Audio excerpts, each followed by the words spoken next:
By the end of this video, you'll know how to create a 3D printed cookie cutter from a photo of your face, or really any photo. We'll first take the photo and convert it into a black and white stencil that can be exported as an SVG file. Then, we'll insert the SVG file into Fusion 360, where we'll turn it into a 3D model that can be exported as an STL file for 3D printing.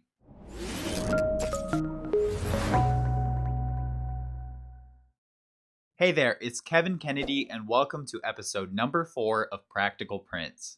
To start, you'll want to get a photo of yourself or whatever you would like to turn into a cookie cutter.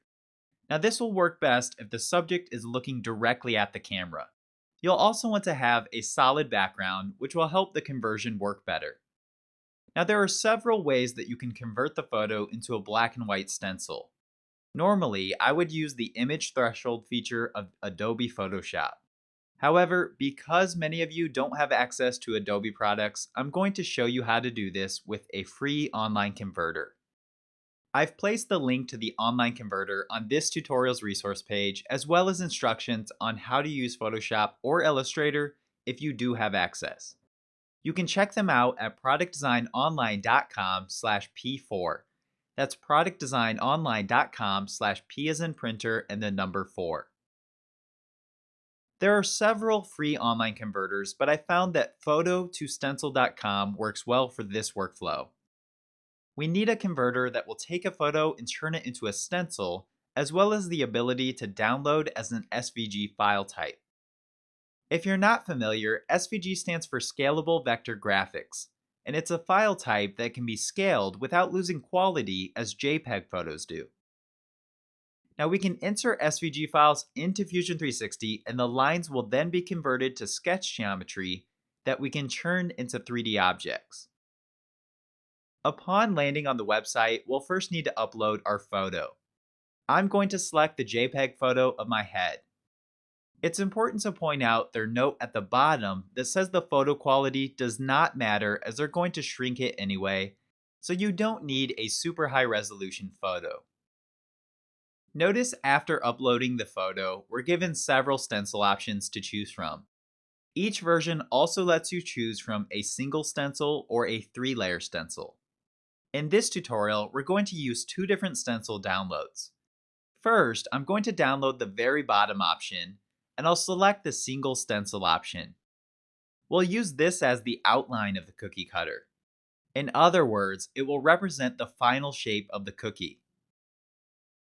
Once downloaded, you'll want to unzip the zip folder, and I suggest renaming the SVG file as outline. We can also delete the other file types as we no longer need them. Back in the online converter, we'll also want to download a second stencil that includes the details of the face or the object that you've chosen.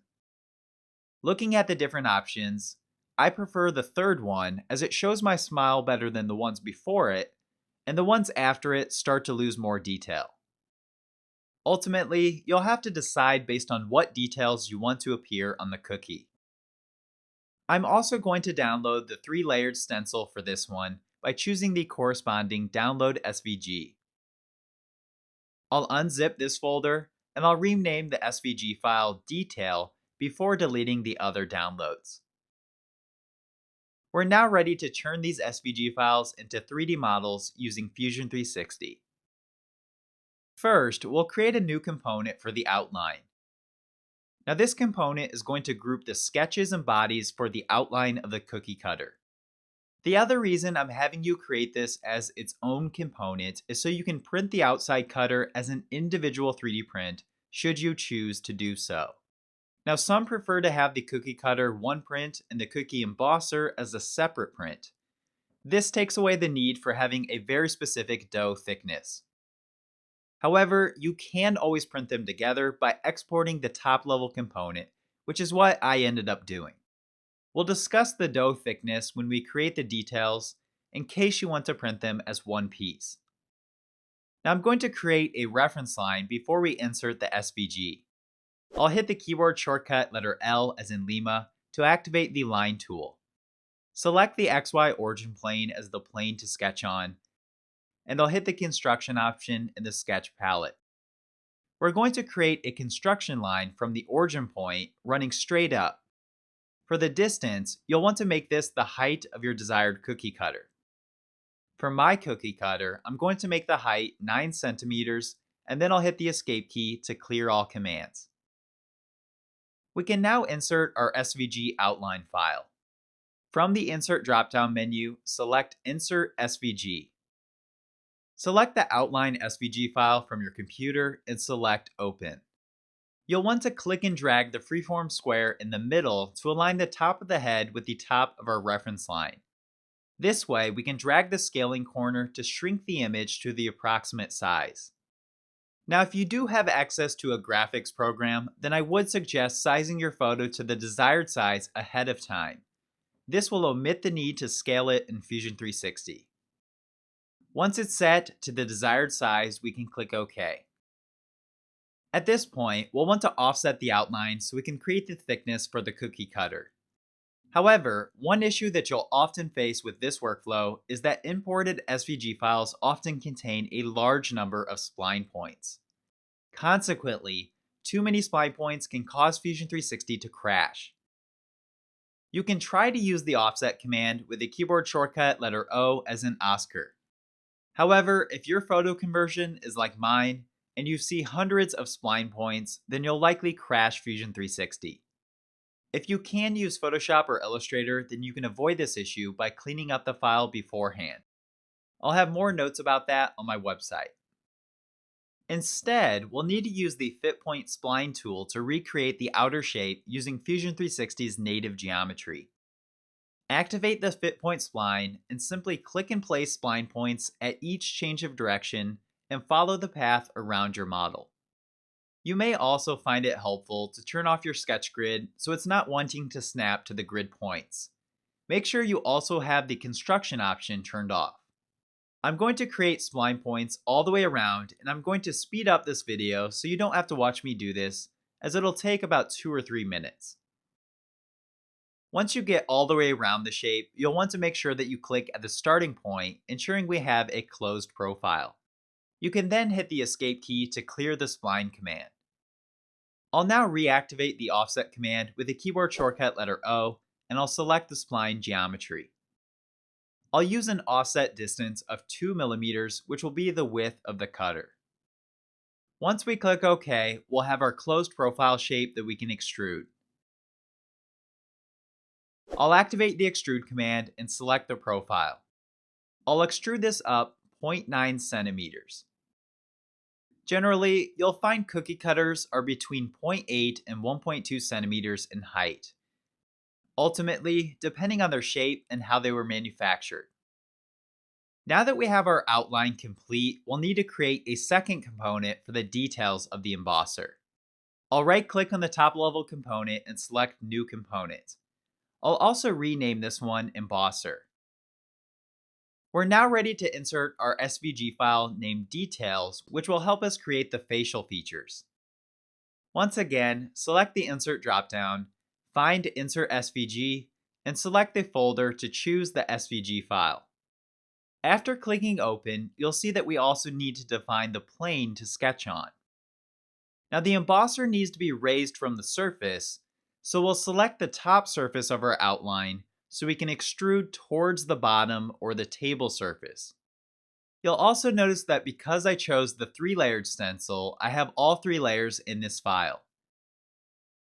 What I'm going to do is use the eyes of the one on the far right, and then I'll reinsert the SVG to use the second layer for the mouth. Now it's important to note that this is really up to you. I'm simply choosing the parts that include the best details. Once you scale and place the SVG file in the correct location, you can click OK.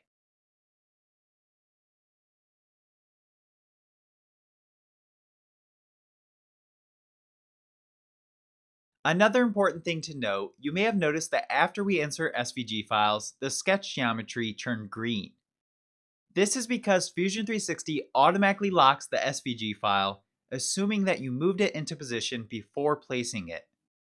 Should you ever need to move it, you'll need to select the geometry and click the Fix/Unfix constraint in the toolbar. However, even fixed profiles can be extruded. So we can hit the keyboard shortcut letter E as in echo to activate the extrude command. I'll select both my eyes and eyebrows for the profiles. For the extrude distance, this is where the dough thickness comes into play if you're going to print this out as one piece. I decided that I'm printing this in one piece, and I'm going to roll out my dough at roughly a 1/4 inch or 6 millimeters in thickness. If you remember earlier, I set the height of the cookie cutter to 0.9 centimeters. Therefore, I'll extrude this down approximately -6 millimeters, which ensures the embosser is pressed far enough into the dough. As I mentioned earlier, I'm going to insert the detail SVG one more time so that I can use the second layer of the stencil.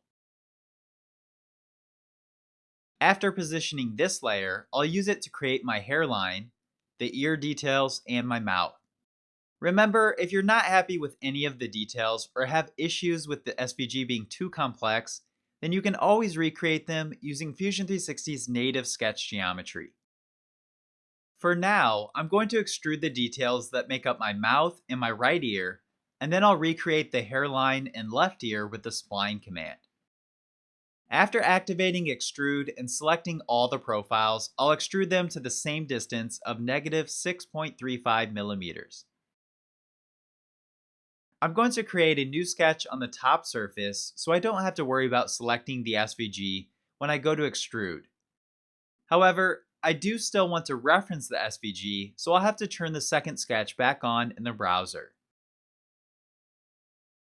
With the Fit Point Spline tool, I'll recreate the general shape of my hairline. I'm also going to make sure to start and end where it intersects with the outline body, since I'm printing this as one piece.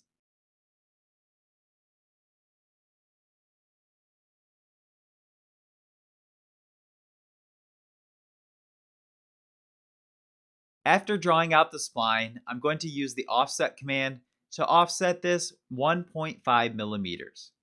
Remember, you can always use the flip command if you want the offset on the other side. After offsetting, you'll want to adjust your endpoints if they're sticking out past the outline. I'll also use the line command to close them off, making sure we have a closed profile that we can extrude. I'll do the same to the details of my left ear. This time, I'm going to rely solely on the spline command by connecting the endpoint with the starting point.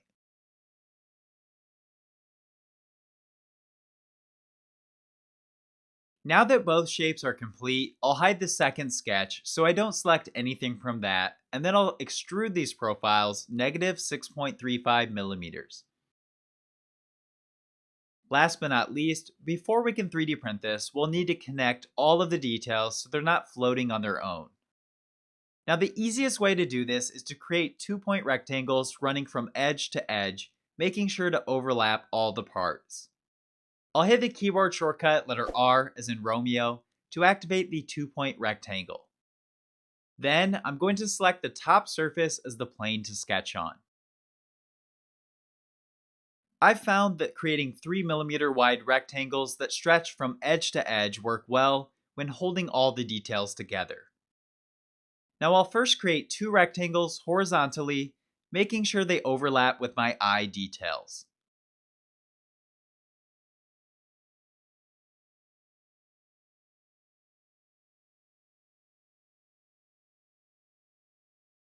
I'm going to create 2 long ones that run vertical and overlap not only the mouth, but the eye details as well by connecting them to the hairline.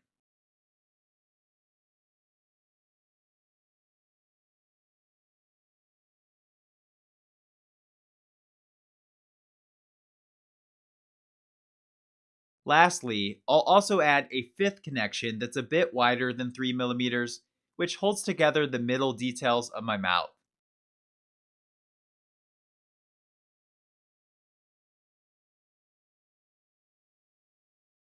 This is something that you'll want to take a minute to think about, as this will greatly influence the outcome of the 3D print and how durable the cookie cutter is. You'll want to reinforce any areas that have small details, Keep in mind that you'll be pressing on the cookie cutter to ensure it debosses the dough. Before extruding these rectangles, we can use the trim tool to trim away all the intersecting lines. This will just help clean up the sketch profile, and it'll make it easier so we have fewer profiles to select.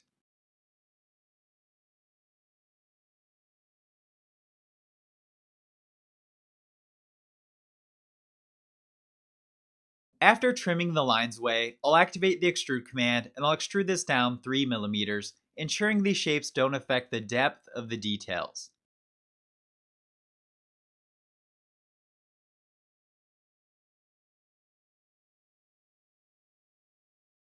Now we'll also need to make sure to change the operation to joint.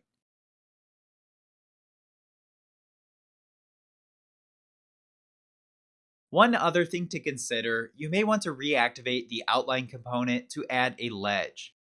This will make it a bit more comfortable to press down on the cookie cutter. I'll first offset the outer edge 2 millimeters in each direction.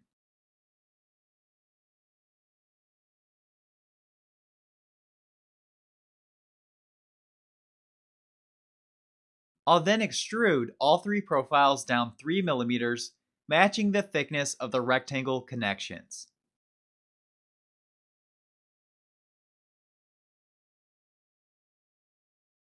We now have a custom face cookie cutter that is ready to 3D print. Now I should point out that if you have access to a graphics program, you could spend more time fine-tuning or creating the details, which will result in a better embosser. Certain things like the eye details may get lost or distorted with the use of an online converter. At this point, you can right-click on the top-level component to save it as one STL file. Otherwise, you can save the outline and embosser components one at a time to print them out individually. Should you print them individually, you may even consider adding an extra backing or an outer edge to the embosser to make it a bit stronger, since it doesn't have the outline reinforcing it. After selecting the Save as STL feature, you can save the file to your computer or output it directly to your slicing software.